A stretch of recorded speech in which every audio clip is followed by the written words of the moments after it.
Question 1.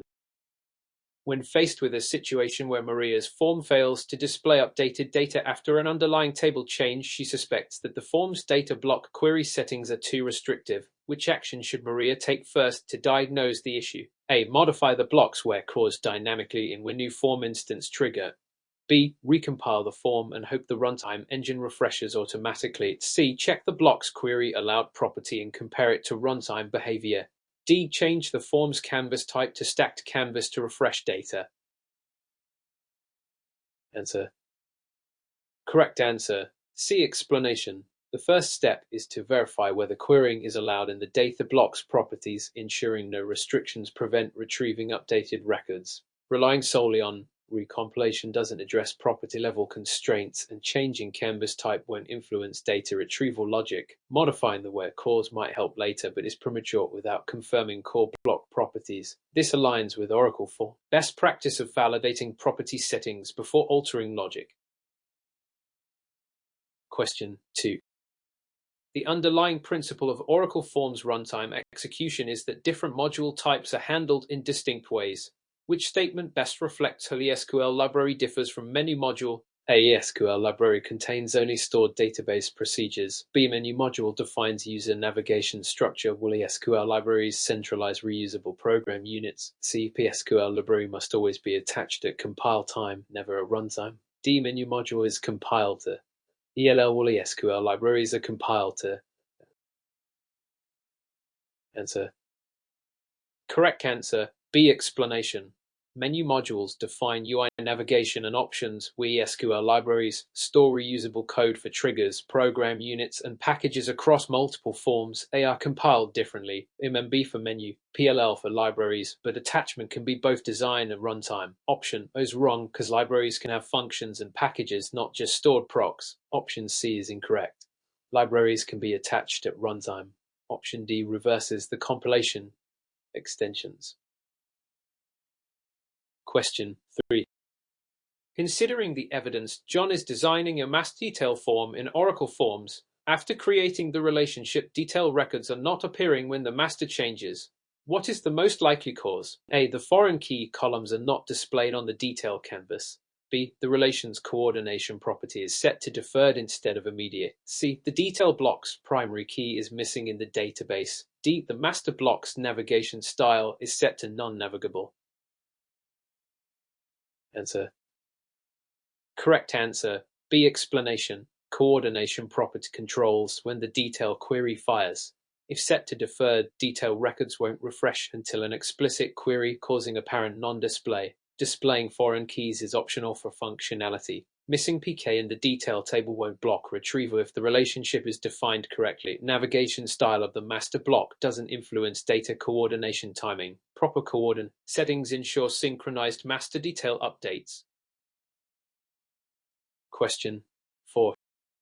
Given the circumstances, Prayer needs to display a pop-up message warning users about unsaved changes before exiting. Which feature should she implement? A. A form-level key exit trigger with a custom alert. B. Modify the form's preform trigger to display message. C. Use the invalidate item trigger on every field. D. Create custom stacked canvas that appears on exit. Answer. Correct answer. A. Explanation. The key exit trigger can intercept exit commands and, combined with an alert, warn about unsaved changes. Preform runs before form initialization, not at exit, when validate item is field specific and inefficient for global unsaved change detection. Using a stacked canvas for exit prompts is possible, but unnecessarily complex compared to the alert approach in a key exit trigger. This method aligns with practices for user-friendly termination handling. Question 5. While examining runtime performance, Ahmed notices that his Oracle Forms app is loading slowly due to many repeat SQL calls, which optimization aligns with best practices. A. Replace all SQL procedures with Java beans. B. Consolidate repeated logic into program units stored in a library. C. Disable triggers that execute frequently. D. Use multiple when new form instance triggers. Answer. Correct answer. B. Explanation. Centralizing repeated logic in a library reduces redundancy and improves maintainability as code is loaded once and reused. Replacing with Java bins is unnecessary unless integrating Java-specific functions. Disabling triggers without analysis may break functionality. Multiple when new form instance triggers are not allowed. Only one per form, making this impractical. Code consolidation improves efficiency and maintainability per Oracle Forms architecture guidelines. Question 6. From a practical standpoint, during form testing, Alina finds that certain loves are not returning values despite being correctly linked. What could be the underlying cause? A. The love is not assigned to the correct record group. B. The love window size is too small to display results. C. The love's column mapping properties are unset. D. The record group query uses bind variable without initialization. Answer. Correct answer. D. Explanation. If a bind variable in the record group query is not initialized before love invocation, no data will be returned. While column mapping is important for correct placement, it doesn't block retrieval entirely. Window size affects display but not data population. Assigning to the correct record group is basic setup. If already linked correctly, the likely cause is missing bind variable values as per Oracle form. Love execution requirements. Question 7. In response to a need for user-specific startup behavior, David wants different default values in certain items depending on the logged-in user. Which is the best approach? A. Use when new form instance to query the database for user preferences and set defaults. B. Create multiple form modules for different user roles. C. Hardcode values in item property definitions. D. Modify the object library to store defaults for each user. Answer. Correct answer. A. Explanation. Using when-new form instance to dynamically query preferences allows a single form to adapt to various users, promoting maintainability and scalability. Creating multiple forms for each role is inefficient. Hardcoding values limits flexibility. Object libraries are for reusable Unicode components, not per user runtime settings. This approach adheres to Oracle Forms dynamic runtime customization capabilities. Question 8. The most significant aspect of ensuring SL exception handling in forms is avoiding silent failures. Which practice best aligns with this goal? A. Using when others without raise to prevent errors. B. Logging exceptions and providing user-friendly alerts while still propagating critical errors. C. Suppressing all database errors to protect application flow. D. Using form success to mask failures. Answer. Correct answer. B. Explanation. Best practice is to log exceptions for debugging, inform the user in plain language, and allow critical errors to propagate for visibility when others without raise masks problems. Suppressing errors entirely leads to hidden defects. Form success is a status check, not a masking tool. Structured exception handling maintains both stability and transparency in Oracle Forms applications. Question 9. By evaluating form modularity, Sophia wants to reuse complex form objects across multiple applications without duplicating code. What should she use? A. Copy and paste items between forms. B. Store reusable objects in an object library and attach it to each form. C. Save the form as a template and recreate objects for each project. D. Use SQL libraries for storing object definitions. Answer. Correct answer. B. Explanation. Object libraries store reusable UI components and logic that can be attached to multiple forms, promoting consistency and reducing maintenance. Copy-paste risks inconsistency. Templates help initial setup but don't update across projects. SQL libraries hold code, not visual form objects. Oracle's recommended approach for visual and functional reuse is through object libraries. Question 10. When analyzing the need to run a form from a URL parameters, Liam wants to control which record displays first. Which is the best method? A. Use the forms web.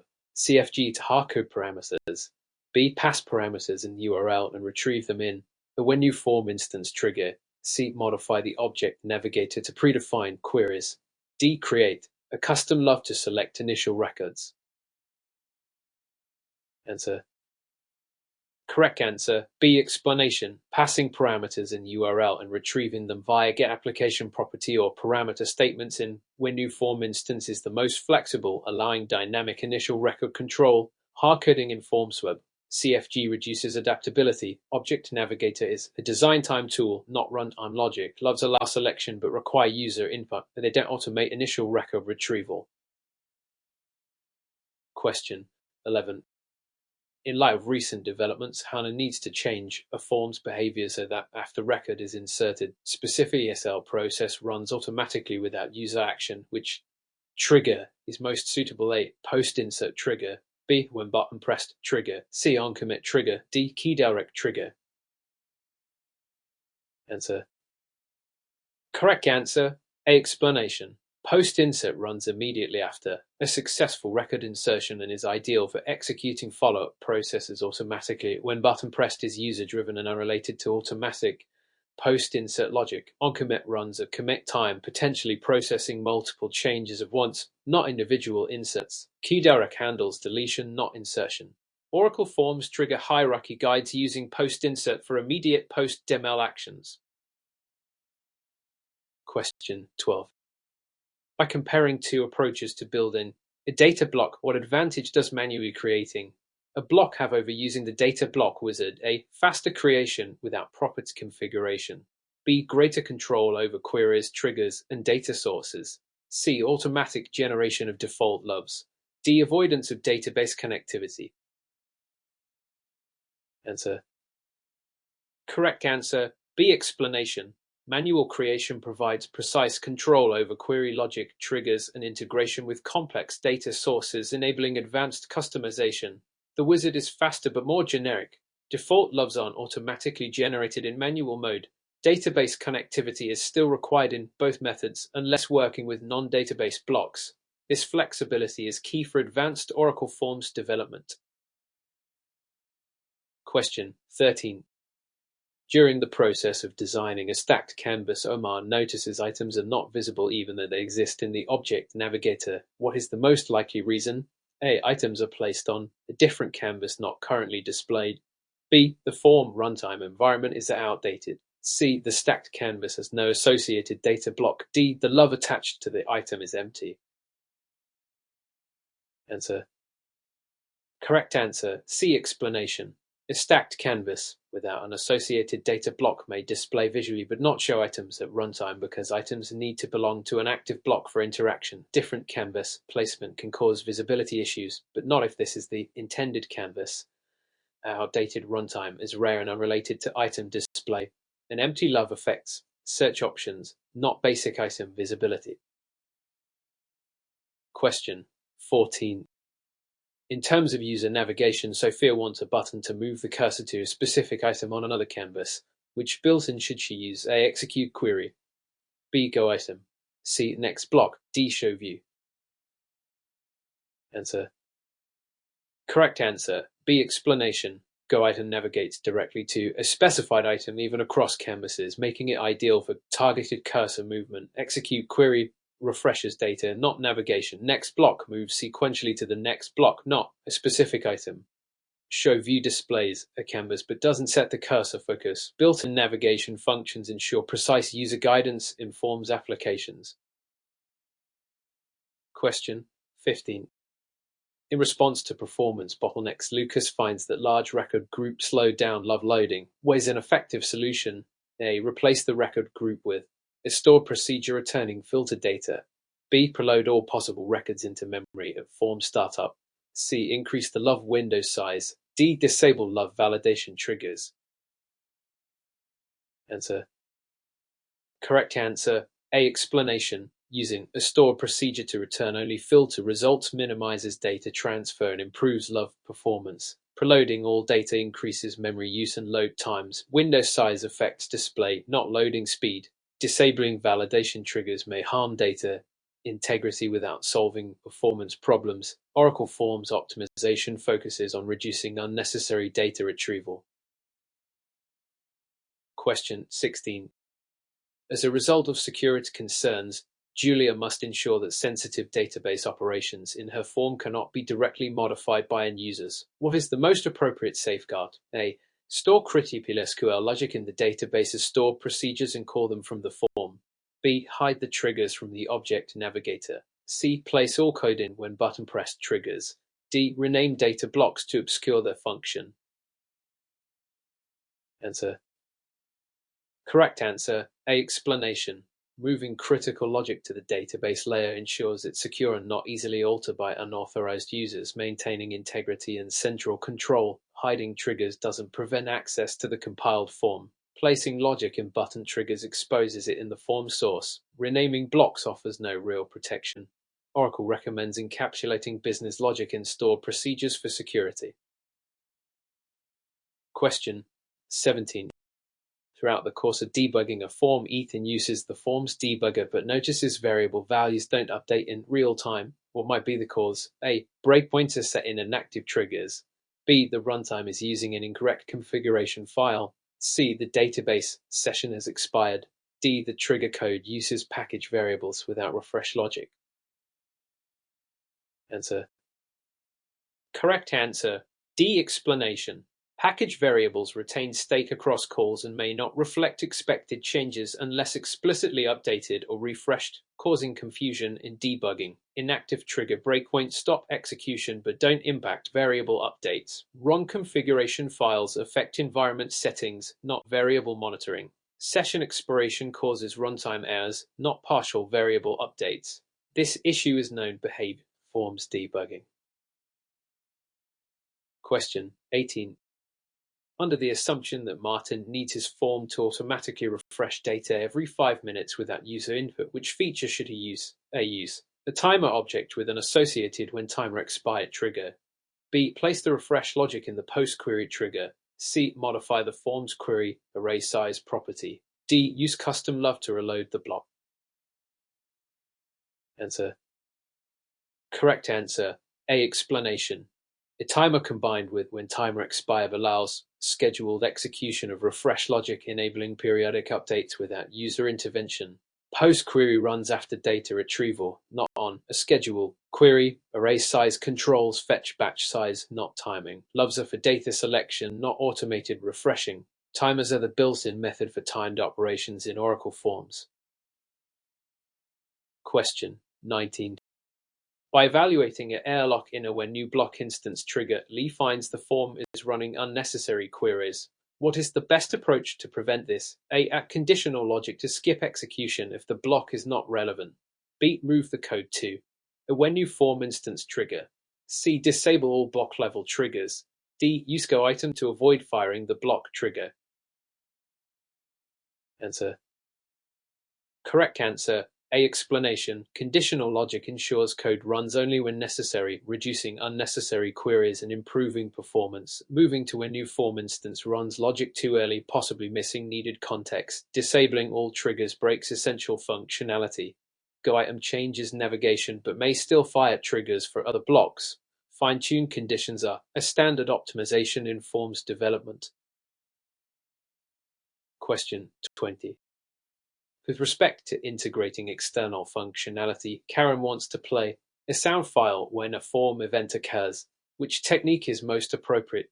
A. Use the air library to store multimedia files. B. Integrate a Java bin that handles audio playback. C. Store the sound file in the database and call it via select statement. D. Use an alert with a custom icon.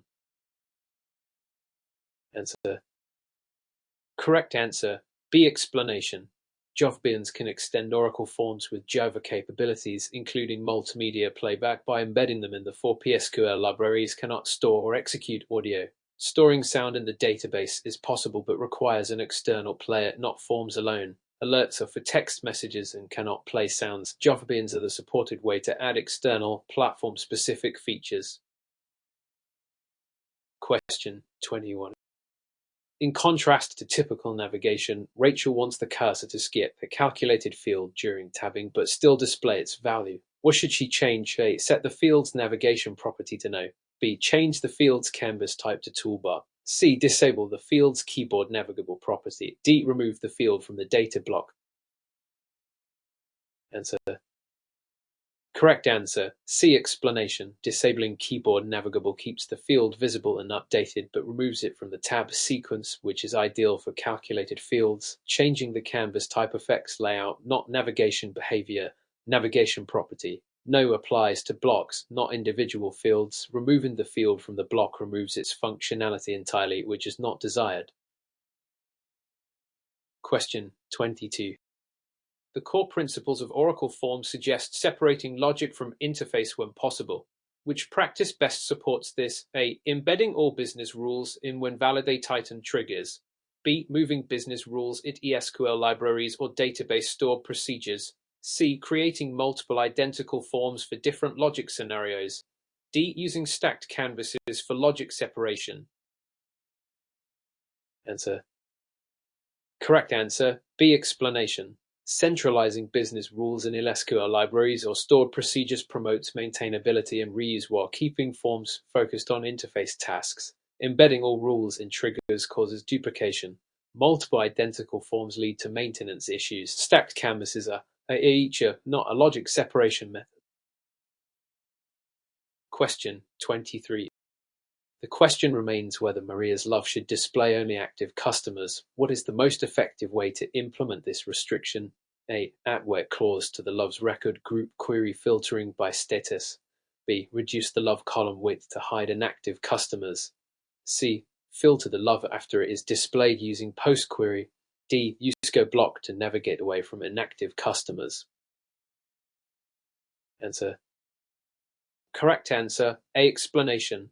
Filtering directly in the love's record group query ensures inactive customers never appear, making it efficient and clean. Reducing column width only hides data visually but does not prevent selection. Filtering after display wastes resources and risks user selection of unwanted entries. Navigating away from inactive records doesn't prevent selection in the love context. Question 24. To better understand runtime form performance, Liam examines that queries return too many unnecessary records. What is the most appropriate fix? A. Increase the query array size. B. Add restrictive criteria to the blocks where clause. C. Use stacked canvas for filtered results. D. Move data retrieval to post query. Answer. Correct answer. B. Explanation. Adding restrictive where clause conditions ensures only relevant data is fetched, improving performance. Increasing query array size affects fetch batches, not query selectivity. Stacked canvases are layout elements unrelated to query filtering. Post query runs after data retrieval, so it cannot reduce fetched record count. Question 25. When evaluating the merits of error handling in forms, John wants to ensure that database constraint violations display custom user-friendly messages. What is the correct approach? A. Trap form trigger failure in all triggers. B. Handle error codes in on error, map them to friendly messages. C. Disable database constraints and handle logic in forms triggers. D. Use alerts in preform to catch constraint violations. Answer. Correct answer. B. Explanation. On-error can intercept Oracle error codes, allowing developers to replace them with understandable messages. Form trigger failures. A signal to stop trigger execution, not a handler. Disabling constraints shifts responsibility to the form, weakening data integrity. Preform runs before form initialization, not during constraint violations. Question 26. The relationship between timers and triggers is important for automation. If prayer needs to run a calculation exactly 10 seconds after a button press, what should she do? A. Place the calculation directly in when button pressed. B. Create a timer in when button pressed and process in when timer expired. C. Use a post-query trigger to delay execution. D. Modify forms web. C. A G to set timer interval. Answer. Correct answer. B. Explanation. Creating a timer in the button press trigger and processing its logic in when timer expired is the supported approach for delayed execution. Direct execution in the button trigger runs immediately. Post query is unrelated to timed events. Forms web CFG is for configuration, not runtime delays. Question 27. At the heart of this issue, Ethan finds that after compiling, a form changes in the LSUL library are not reflected at runtime. What is the likely cause? A. The library was not recompiled and regenerated after changes. B. The library's file name does not match the form name. C. The library is stored in the database, not the file system. D. The library is attached to multiple forms simultaneously. Answer. Correct answer, A. Explanation. If the library isn't recompiled and regenerated, the runtime still uses the old version. File name mismatches don't block execution if correctly attached. Storage location, database, or file system doesn't inherently cause this issue. Multiple attachments are normal practice. Oracle Forms requires explicit regeneration after library updates. Question 20. Across different scenarios, Sophia needs to ensure that switching between canvases doesn't reset item values. What should she adjust? A. Use persistent item properties and avoid defaulting on navigation. B. Place each canvas in its own window. C. Set the navigation style to automatic. D. Use next block to switch between canvases. Answer. Correct answer, A. Explanation. Persistent item properties maintain values across navigation and canvas switches. Placing canvases in separate windows is unrelated to value retention. Navigation style affects focus, not persistence. Next block changes the block but doesn't control whether values are retained. Oracle Forms property settings ensure consistent data across canvases. Question 29. While it is true that built-in subprograms can navigate between blocks, which built-in also triggers validation logic on moving out of an item, A. Go block. B. Execute query. C. Next item. D. Show that. Answer. Correct answer, C. Explanation. Next item moves to the next navigable item, triggering validation logic for the current item. Go block changes blocks without item-level validation. Execute query runs a query and doesn't affect validation navigation. Show alert displays messages without navigation effects. Understanding navigation trigger interactions is key for correct form behavior. Question 30. By evaluating a form startup behavior, David finds unnecessary queries running before the user interacts with the form. What is the best way to prevent this? A. Change the block's query data source name. B. Set the block's query all records property to know and control queries programmatically. C. Increase query array size. D. Remove the block from the object navigator. Answer. Correct answer, D. Explanation. Setting query all records to know and triggering queries only when needed prevents unwanted automatic data fetches at startup. Changing the data source name breaks the block entirely. Query array size is unrelated to query timing. Removing the block eliminates its functionality, which isn't the goal. This approach optimizes form node performance.